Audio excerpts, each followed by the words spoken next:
Matthew Embry, WSBT up in South Bend, joins us. He's also our official IndyCar contributor. Let's take a few moments and break down last week's IndyCar race. And we had a little bit of underage drinking there. No drinking. Huh? They completely only had two people on that stand when they had the champagne. Now, Colton Herta was not part of that. Colton Herta took a sip of the alcoholic beverage. I saw it online, and Joseph Newgarden was like, "Oops, you got the wrong one there." Well, we were told that there was not any alcohol in there. There was another liquid in there. It was not alcohol. That's what the Harding team claims. Okay. Well, it is what it is. Who cares? It's a few sips of champagne. Yeah, Mike Harding and George Steinbrenner insisted there was no alcohol in that bottle that he drank from. They just did that as tradition. There was no alcohol in the bottle. That's their claim. I don't care. I personally don't care if there was. It does not bother me one bit. Colton Herta won. Wow, rookie, youngest IndyCar winner ever as a rookie. Talk with us a little bit about last week's IndyCar race. And you saw my private message as far as Griditology. Remember, at the start of the year, I had Colton Herta at number 30. That would have put him as the first on the last four in. But the fact that Harding has gotten their act together, because it looked like the disorganization mess of the century when Pato O'Ward had to be let go. And ultimately, you have the questions about the financial concerns because they still don't have really a full-time sponsor. They haven't had a full-time sponsor, I think, for any of their 3 seasons to date. And yet here they are with the Andretti support. They get the victory. Now, all of a sudden, you're talking about potentially a second seat now opening for Indy and a guy maybe like a Carlos Munoz, who we know is a great driver in Indy, possibly joining this team. You talk about a dark horse, and you talk about Andretti. Now, I think if you're talking about Andretti entries from their flagship and supported, they have as many as 6 to 7 chances to win the Indy 500 this year. And if Honda has made some gains on the Chevrolet, unlike last year, I think it's hard to see how Andretti doesn't win the Indy 500 as an owner or as a satellite for this year's Indy 500. It just seems like they have the strength of numbers with as many as 7 cars in the field. I tell you what, it's getting exciting to talk about IndyCar.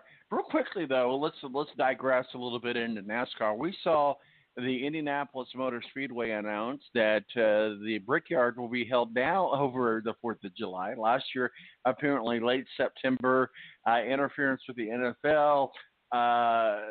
A lot of reasons, the rain. Now we're going to probably it's too early to tell because can't predict weather that far ahead. That was a probably dumb decision because look at what you have as far as Indiana on the 4th of July weekend.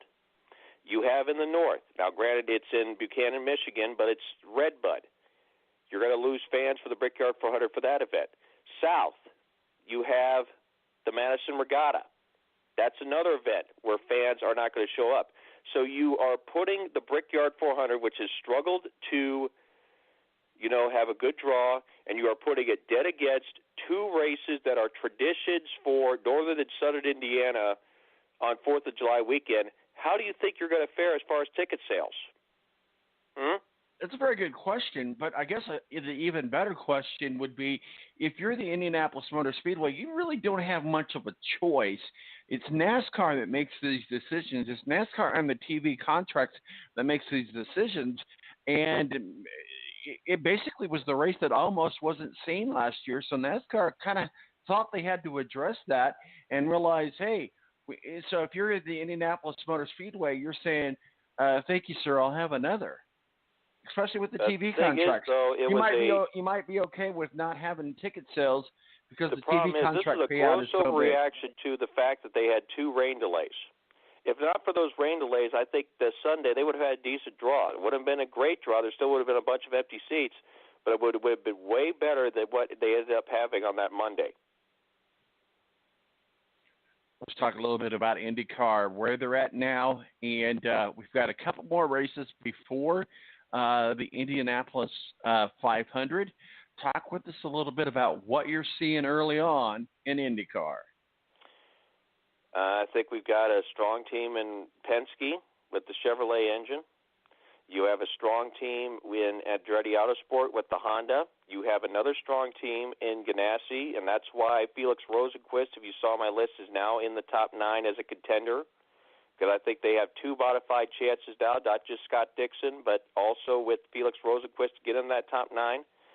And what you are seeing as well is you are seeing a lot of these, one-and-dones teams now struggling, I think, just to make the field. I mean, guys like Sage Karam, J.R. Hildebrand, Pippa Mann, even Connor Daly, maybe even a full-timer like Zach Beach with Andretti Autosport, they are going to be sweating it out on qualifying weekend just to make this field of 33, especially if the deal with Carlos Munoz and Harding comes through, because that adds an extra car to the field. So you're looking at a 38 to 39 car situation where you have to be at least 5 or 6 cars to get in. That is going to be a tough task for some of these teams that don't run the full schedule. What were your overall thoughts about the first race in Austin? I'd say it was competitive. Now, granted, you don't expect road course racing to have passes for the lead every single lap like you do on the ovals like we've seen in the past. But I'd say it was a fair race. Now, granted, it was a long race with a big track, but I think the numbers of the draw was good, and as long as the ticket sales are good, I'd say that's a good sign right there from the start. All right, let's move forward. Going up on April 7th is Barber Motorsports.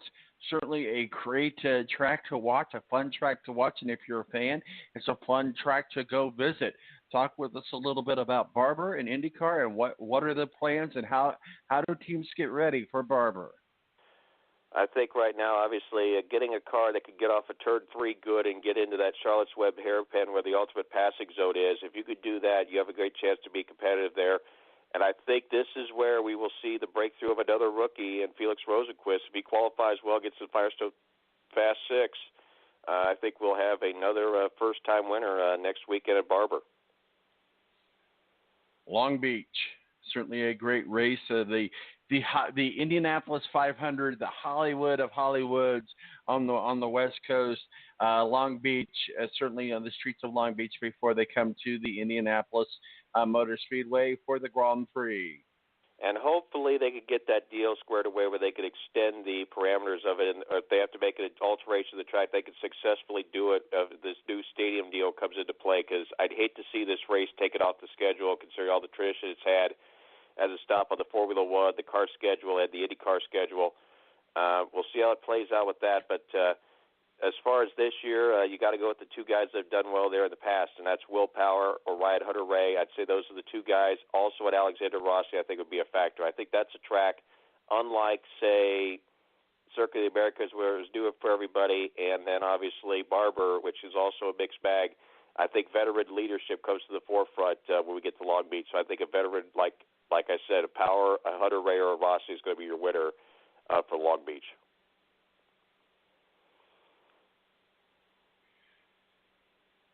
So we get ready for Indianapolis. Let's just fast forward here. We got the Grand Prix, and we got the 103rd Indianapolis 500. It just doesn't have the ring of the 100th running that we had fun talking about there a couple of years ago. But exciting for them to be here. Obviously, and I know you and I will get together and hang out at the track. But let's talk a little bit about the road course and the Grand Prix, and then we'll get into the Indianapolis 500 before we have to let you go. So I'd say that possibility, you look at the IndyCar Grand Prix, the big chance right there is going to be getting through the first event and, getting through all the situations there with, the teams running for the championship against some of the newcomers like Castroneves that will be going one-offs for that event. Getting through qualify, I'd say, get a good position on the grid is critical. We've seen the first lap crash at the first turn ruin the race for many guys there. So getting a good qualifying run, obviously, that puts Will Power being the advantage. And, He's won 2 of these races. Pagano's won twice, and I'd say one of those 2 is a good pick to break through to claim another victory in the IndyCar Grand Prix and become a 3-time winner. Let's talk a little bit about the Indianapolis road course. This is kind of a unique setup in the aspect that we have the road course, and then when they turn it into an oval, not many, if any, courses do that. They don't run a road course and then turn around and run an oval course. That tells you how special that Indianapolis is. Talk with us a little bit about the Indianapolis road course, because a lot of people may not be familiar with it, and if you've not been there, you'll see cars going the opposite direction. Course, the road course was created in the year 2000. That was for the United States Grand Prix Formula One race. So that race was there until 2007 because of the tire issues and only 6 cars starting in 2005, and that cost the popularity of it. Then they held the MotoGP events, and then when MotoGP left, the IndyCar Grand Prix took over, and they're getting some uses out of that layout that they wouldn't have gotten otherwise. Granted, I would have liked to have seen them still have a deal with IMSA and sports car. Unfortunately, that didn't work out, but I think very interesting circuit and very fair circuit. I don't think it necessarily favors a road course ace or a road course novice. I think anyone could have a good result at that venue. Matthew Embry, WSBT up in South Bend. Matthew, thank you so much for joining us. Kind of give us a recap of what you're working on and where can people find your work and your masterpieces, sir? MATTMBURY on Twitter. We'll see how things play out, and for those of you in the listening area in South Bend, our coverage of NCAA tournament basketball starts at 2:45. Again, that's on the main feed. Our online feed will be blocked. However, though, you'll have results throughout the day on CBS Sports Radio on our online stream.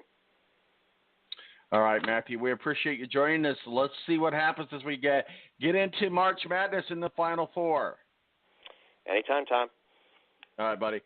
Matthew Embry, WSBT up in South Bend, our official IndyCar contributor, also talks college sports with us as well. It is March Madness. My name is Tom Marquis. For the next 30 minutes, you have me, and then myself and Ed Kratz, beat writer for the Philadelphia Eagles, joins us talking with us about the owners' meetings and some world changes in the NFL and some free agency as we get ready for the draft. My name is Tom Marquis, El Presidente. We'll be right back. Tonight.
Guard is a reserve component of the United States Air Force and serves alongside active-duty Air Force members in times of a national crisis.